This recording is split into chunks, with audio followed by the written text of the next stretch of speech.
Okay, we're going to learn our final lesson of the unit, which is Chapter 8, Lesson 7, Linear and Quadratic Functions.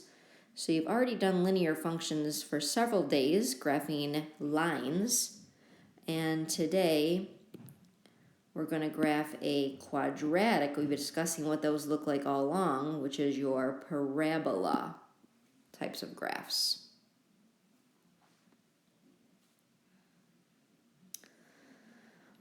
Okay, so we know a linear function is described by y equals mx plus b, or we can replace y with f of x, make it look a little bit more fancy.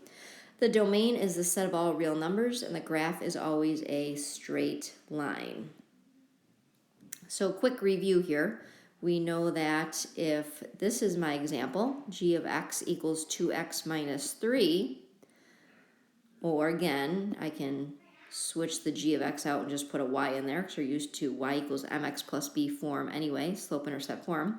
The slope would be 2, and the y-intercept is, of course, negative 3. Okay, now let's take a look at the next function.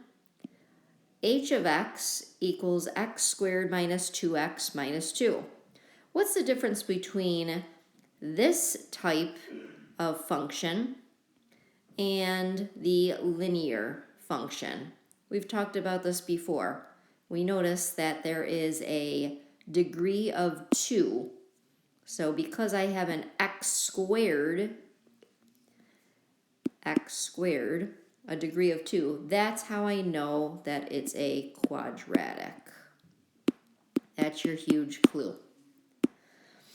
Okay, so we define a quadratic function as f of x equals ax squared plus bx plus c. My a value will never be 0. So here's some examples. I could have something like this. Y equals 2x squared plus 3x plus 5. Where I have a is 2, b is 3, c is 5. Or here's another example. I could have y equals x squared plus 4x. This time I have a is 1, b is 4. Notice I do not have a c. Or I could have something like this. Y equals negative 3x squared minus 7.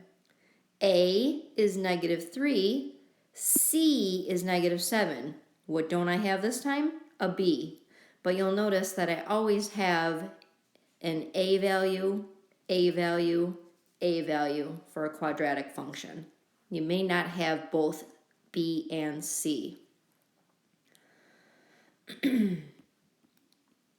Okay, let's take a look at this picture, see if we can do a little investigation.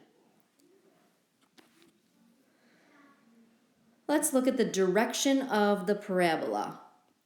We notice that the direction is opening upward. Opens upward, as I call, like a smile.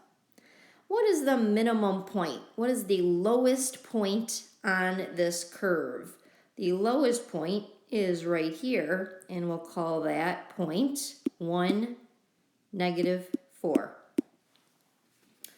That's also known as the turning point, which is the vertex. I'm going to label that. That's my vertex, the lowest point on that parabola. Okay, where does the parabola cross the x-axis? Well, look at intercepts. I'm hitting the x-axis here at negative 1, 0. And I'm also hitting the x-axis here at 3, 0. Now, think back to when we did our factoring unit, their favorite.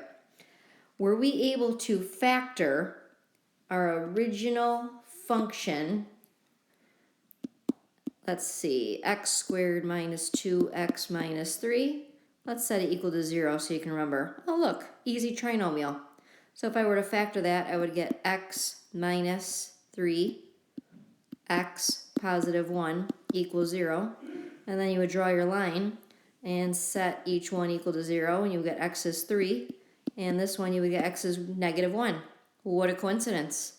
We have both -1 and +3 as our x-intercept, which is also known as your zeros on the graph.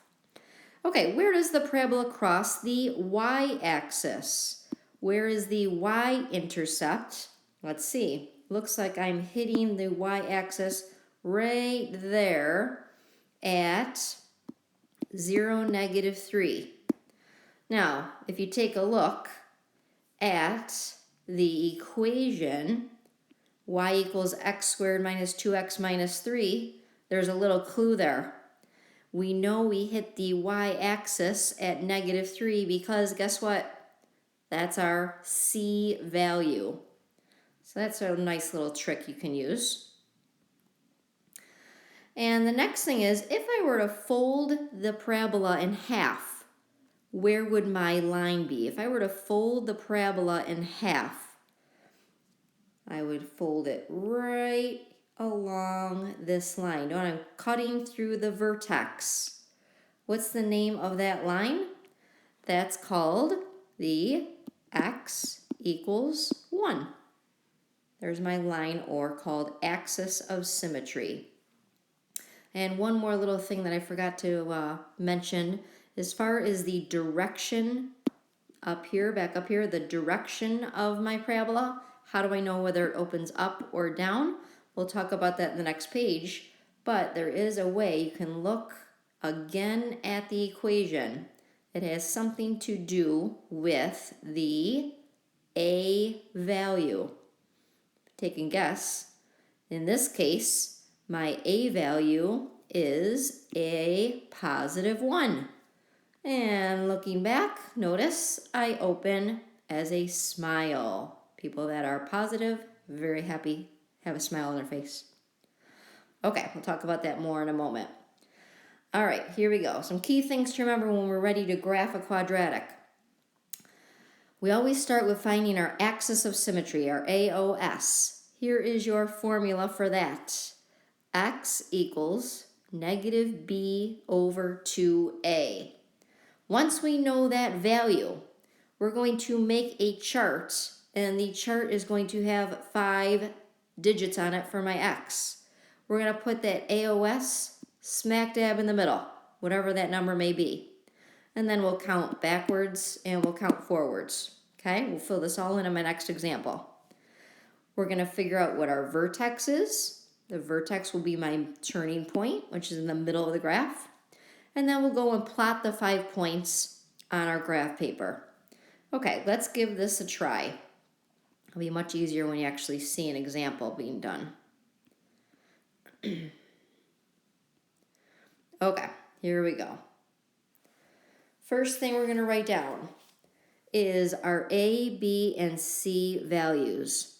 So we have, remember, my A value, my B value, and my C value.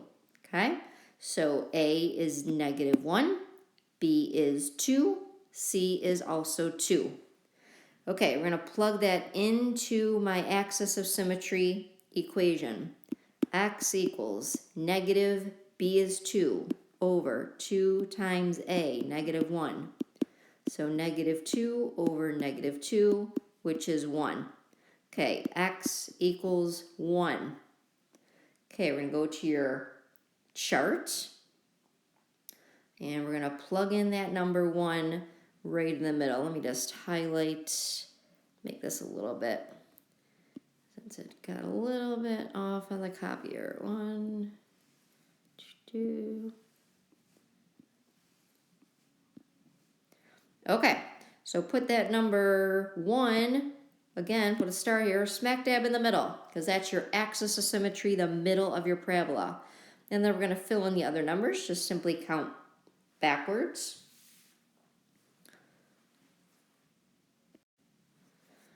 So backwards, 0, -1, and count forwards just like you're counting on a number line. Okay, here we go. We're going to plug in into the original quadratic. There we go. Okay, so it's negative. Notice I'm using parentheses when I would do my negatives. negative 1 squared plus 2 times negative 1 plus 2. Then I'm going to plug in my 0. Everywhere you see an x, replace it with 0. And then I'm going to plug in my 1. Everywhere you see an x, replace with a 1. And plug in a 2. And lastly, plug in your 3. Okay, so let's see what that spits out, just like last week with your input-output functions. Okay, so when I plug in a negative 1, it spits out a negative 1. So I have negative 1 minus 2 plus 2. When you plug in a 0, 0 plus 0 plus 2, 2. When you plug in a 1, that'd be negative 1 plus 2 plus 2, which is 3. Plug in the 2, negative 4 plus 4 plus 2, 2. And plug in a 3, negative, and then 9 plus 6 plus 2, negative 1. Okay, you're going to notice that these came out the same, and these came out the same, and that should happen because we're making a symmetrical graph. Okay, we're going to plot those 5 points on the graph paper. Here we go. We have negative 1, negative 1. We have 0, 2. We have 1, 3. 2, 2. And 3, negative 1. Connect my points. Notice what kind of parabola did I draw? Frown or smile? Looks like a frown to me. And we know it's supposed to be an upside down parabola because, what's my trick? The A value was negative, so I know it's supposed to open downward. Okay, and my vertex point, let's label that so we know, is the middle, always the middle of your parabola. And that is right here. Negative 1 vertex is not negative 1, sorry. Couldn't see that, was over a little bit. Vertex is 1, 3. Okay, 1, 3, vertex point. Always know that. It's a good question to know. Okay, and one more to get you started. So here we go. We've got A is 2, B is 4, C is negative 3. Okay, how do we get started? With our AOS axis of symmetry, x equals negative b over 2a. Replace your b and a. X equals negative, b is 4, 2 times a is 2. So I have negative 4 over 4, x equals negative 1. Where do I place that? Middle of the chart. Middle of the chart. Okay, so we draw a line here. 1, 2, 3, and 4. Okay, here we go. Middle of the chart, place a negative 1. And count backwards and count forwards. Okay, plug in all your values into the original.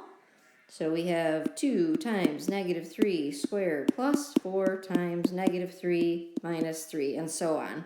Fill all those in all the way down, and your answer should be 3, negative 3, negative 5, negative 3, and 3. And also a good way to check, make sure those all came out to be a match, and then plot them on your graph. So I'm at negative 3, 3. And I'm at negative 2, negative 3. I'm at 1, negative 5. I'm at 0, negative 3. And I'm at 1, 3. Connect. And notice all the points. I end up with another smile. Was I supposed to? Yes. Because my A value was positive 2. Okay, and we'll keep going on the last page next class.